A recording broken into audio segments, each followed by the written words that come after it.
This is Oregon. Isn't this great?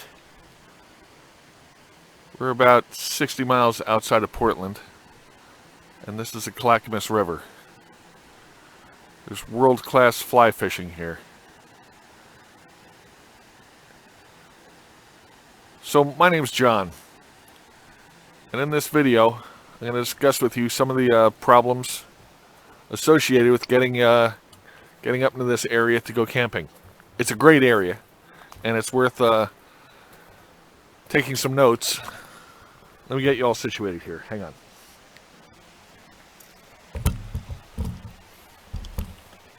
Okay, so a little about us. We've been work camping for the last 3 years. We've been full-time RVing for the last 5. So we've been fortunate enough to be able to live in the Portland area, in the woods out here actually, for the summer.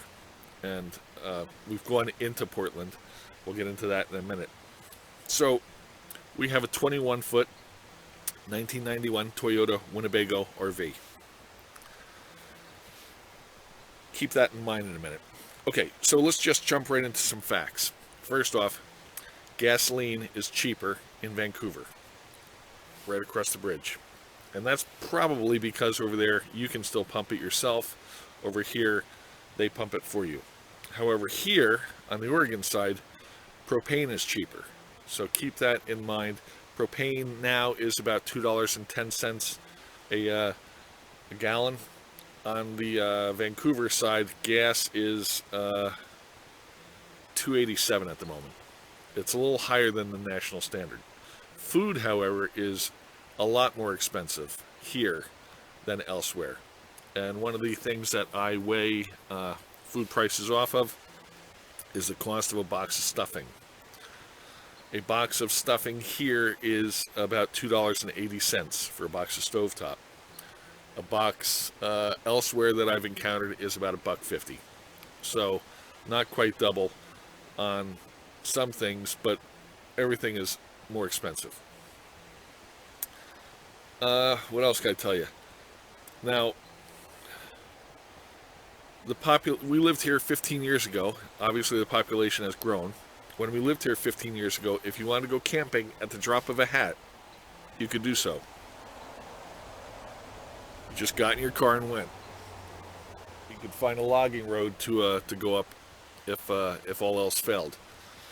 Now, a lot of the logging roads are blocked off with forest company owned gates. So don't count on going up any forest roads to find a place to camp. The problem is that they didn't put in any, if not many more, new campgrounds. So you have a bigger population of people living in the Portland metro area who want to recreate, and a fixed number of campgrounds and camp spots that haven't grown with the population. That being the case, it can be super hard to find a camping spot. A place to either pitch a tent or to park your RV.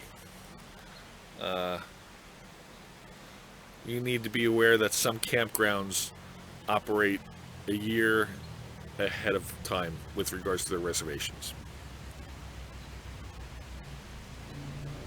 So that's the civilian population.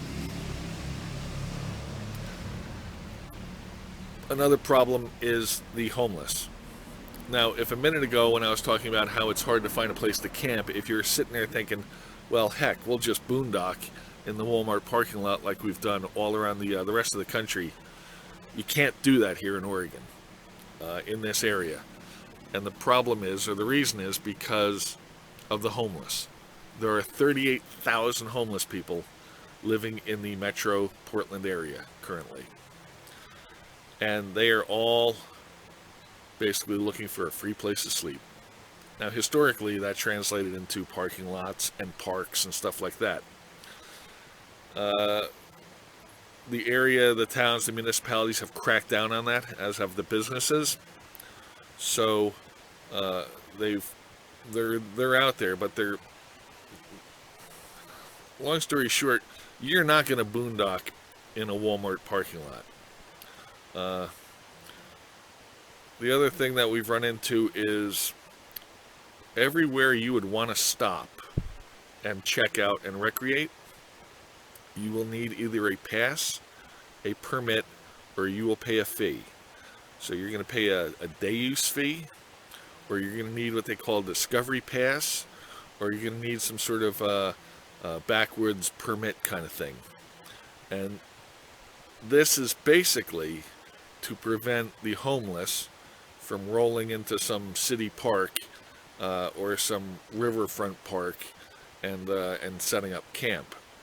So by charging you $5 or $10 a day to park there, it gives them the jurisdiction and the authority to go in and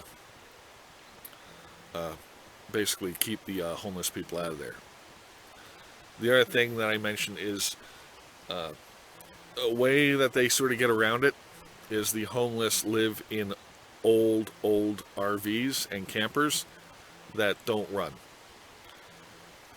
That's a problem for me because, as I said a few minutes ago, our RV is a 91 Toyota, and if we stop, it's very likely that our RV will be vandalized because the perception will be that we are homeless people or druggies or whatever you want to call it, and so the neighborhood that we've stopped at will basically respond accordingly, unfortunately. So be super aware of where you're going to camp, and try to give it some forethought because you may need to have bought the permits and the passes and all that sort of stuff that I mentioned beforehand. Like if you go to the coast, don't go to the coast with the hope that you're going to be able to buy what you need to park where you're going to want to park. Do some investigating.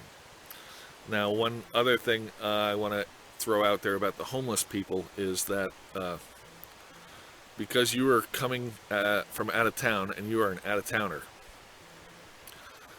you are easy money. And so the homeless people look at you as a resource for recyclables.